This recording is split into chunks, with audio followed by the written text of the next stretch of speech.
friends. Good morning. It's 2020. I don't know if you heard. It's kind of a big deal.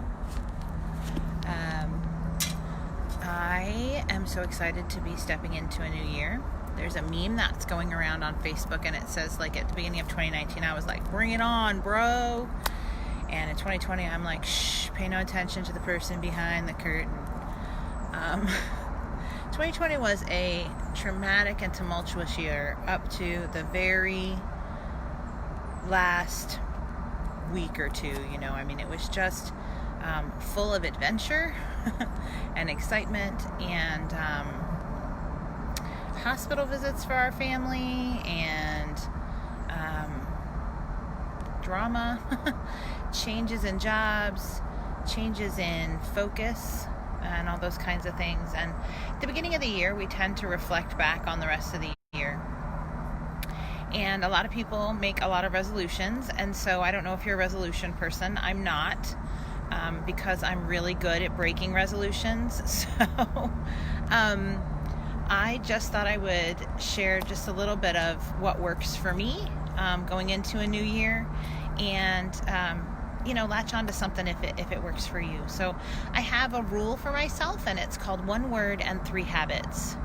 And so each year I take some time, and for me, I pray, and I just kind of ask God, I need a word for the next year. 1 word. It doesn't have to be anything complicated. When I first started doing this, my word was endure. And I hated that word because it had a negative connotation for me. But by the end of the year, this word endure was my theme word. Like, it's okay. Dig in your heels, hold on, pull through. Yeah, Kathy, goals is a much better word to use for sure. You notice that mine's like 3 habits. So, it's all about vocabulary.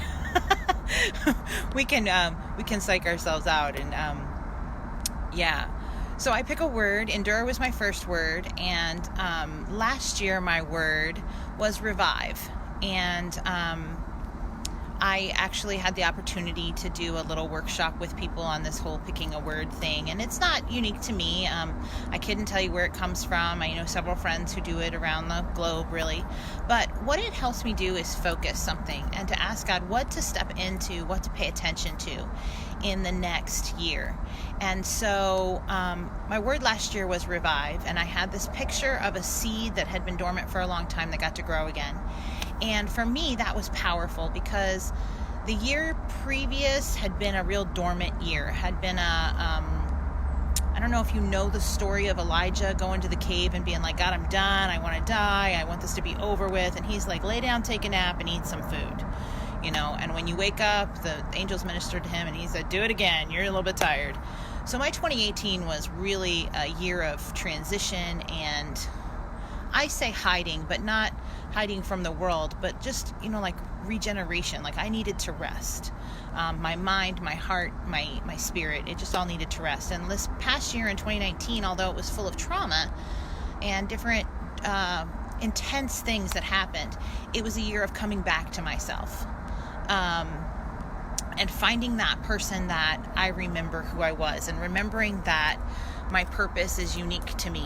And I want you guys to hear that. Like, if you've had a rough year and you're coming into a new year, it doesn't mean that it's a continuation of rough. Like, it can be your revive year. It can be your year of, what's the cliche that I see on Facebook? It says they tried to bury you, but they didn't know you were a seed. This year can be a year of growth and light and pushing through. But growing is hard, and growing is dramatic and traumatic for you sometimes. Coming into this new year, I just asked God to give me 1 word, and through the year, maybe looking up Bible verses, maybe looking up the dictionary meaning for this word, looking at the source, what are other words that mean this, and just really concentrating on this concept of whatever it is, what's my theme for myself this year. And it might change. You might get 6 months into the year, and like last year, my word was revive, and in about July, it hit me, my word was revival. Like, not just new life, but bringing you back to where you were and concept of revival with God, like that stirring that happens in revival. And so that was for those who got to walk with me personally last year, I feel like you could agree with me and see where those kind of things were really guiding forces for me walking in the last year. And then, so I pick a word, and I usually, I put it somewhere. I put it on a card. I put it in my journal, different places like that. The thing is, I pick 3 habits, and I believe in changing small things because ripples change the course of the entire pond, right? So maybe it's drinking more water. Maybe it's waking up at the same time every day so that you're not rushed. It's a silly thing. I make my bed every morning. I know, I'm a psycho. But whatever the practices, the habits are for you, that are small things that you can do to set yourself in the right path, whatever that means for you. So maybe it means not watching the news anymore after 5 o'clock or something like that, because it just brings restless sleep to you. Or maybe it means that I'm going to work hard to focus on the positive things. I was sharing with somebody the other day that one of the most amazing things to me is that you can literally rewire your mind. So if you're a negative person, and sometimes we all get in this spot where we're just really stuck on focusing on the negative things. Scientists tell us that, it takes like 7 times or something like that to rewire the pathway in your mind, that when that negative thing happens, to rewire it to see it from a different perspective. And so that's one of the things I'm going to work on this year. Really focusing my perspective. So I'm here in Florida with my husband, and we stepped away for a few days, and I have to tell you that it's been priceless. We've had friends nurture into us. We've been able to nurture into them. My parents are loving on my kids and my dog, and we're all very happy today into the new year. But we're in Florida, and I originally live in Maryland, where when I left Maryland, it was like 50 degrees and raining and like spitting rain, that kind of like overcast, fun, happy day kind of rain. And we get down here to Florida, and people have sweatshirts on, and it's 67 degrees for their high, bright sunny skies. I'm sitting outside our friend's house. They have a pool, and yesterday I had my feet in the pool. And I'm not saying all this so that my northern neighbors will be like, shut up. What I'm saying is, it's about perspective. I feel like it's hot down here. I feel like they're crazy, and they need to put their shorts and t-shirts back on and stop with this mess with sweatshirts. Like, does anybody have some flip-flops I can borrow? I feel like we should be going to the beach today. I think the high today is supposed to be 78, and they're like, ooh, maybe I should put on something, But perspective is so key, right? It's what you live in every day, and how you see it helps to mold the way that you approach this day and see things. And I think sometimes when things have been traumatic or dramatic, one of the things that we do is we go back into our cocoon, and the enemy just works on us, and we can just see all the negative things that pop up, right? And it's possible, Scripture says that we can renew our mind, It is possible to rewire the pathways in your mind to help you focus on the things and the perspective that you need to have. It's hard work. Maybe it's not always taking the phone call from that friend who is constantly bringing you down.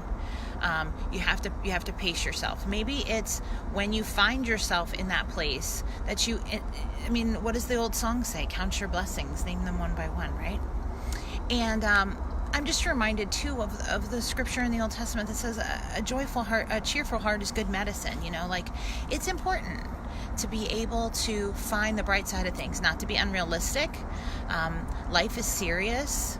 Things happen, but that's that concept of joy, remembering that happiness is circumstantial, but joy comes from the Lord. Joy comes from inside of you. It's a conscious choice. Yes, things are awful right now. Okay, what does God promise me? Is He reliable? Yes, He is. Can I count on this? Yes. All right, so what has God done for me today? The sun is shining, or I do still have my job, or I do have friends that love and care about me. And I think starting at the beginning of the year, rather than making some very grand goals or resolutions for yourself, things that feel so far away, start with 3 things that can impact you. 3 things, small things, changes you can make.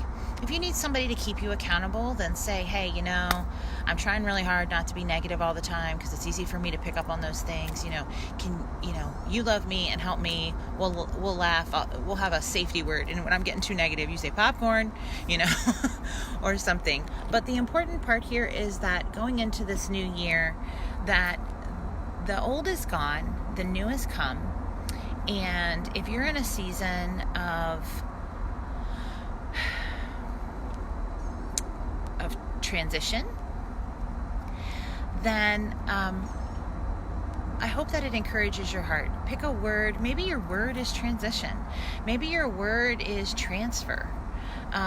Picking a word that you can walk with and learn from, it's very centering. And sometimes when I look at something, say mountain out of a molehill, sometimes when I look at something, the issue, the process, whatever, it just feels too big. And I know my God is big enough to handle it, but it just feels really, really big. And so what do? You start with something small. What can I do? What can I change? What can I affect? Maybe joyfully you are standing at the beginning of this year and it is a brand new adventure for you. Maybe you've just gotten married. Maybe you have just gotten divorced, unfortunately, but maybe fortunately, maybe that's very freeing for you. Maybe you're standing at the beginning of a new job or a new season. There's some kind of newness coming into your life, and maybe you don't even know what it is. You just feel hopeful that there's something new. And so maybe your word is hope. Maybe your word is focus. I don't know. But one word and 3 habits, and focusing your perspective on the things that are good. Especially going into this political season where we're going to be bombarded with everything on TV. Maybe one of your goals is turn off the TV. Maybe one of your goals is only watch Thursday Thoughts on Facebook and not be on Facebook every day. If you're new to us today, great. If you are one of my just faithful and lovely friends and supporters, I'm so glad that you're here. Share our sisterhood with each other. And if there is something that you would like me to talk about, or if there's something that you have a question about, please personal message me. That would be great. And as we step into this new year, I've heard a lot of people say it's 2020. It's a year of perfect vision. I don't know if my vision is perfect. You see me wearing glasses, so clearly in the physical it is not. But what I do know is that there is hope for each new day. There is a plan and a purpose for you, and you are needed and you are wanted, and we are here to walk together when it's great, when it's not, and when life is really messy. So for our first Thursday thought of 2020, it's Thursday. Some of you starting back to work today, some of you started back yesterday, but you've almost made it to Friday, and it'll be the weekend again soon. So I hope that you feel blessed today. I hope that you feel encouraged today, and know that you are loved by this messy sisterhood. And have a great day. I'll see you guys next week. Bye-bye.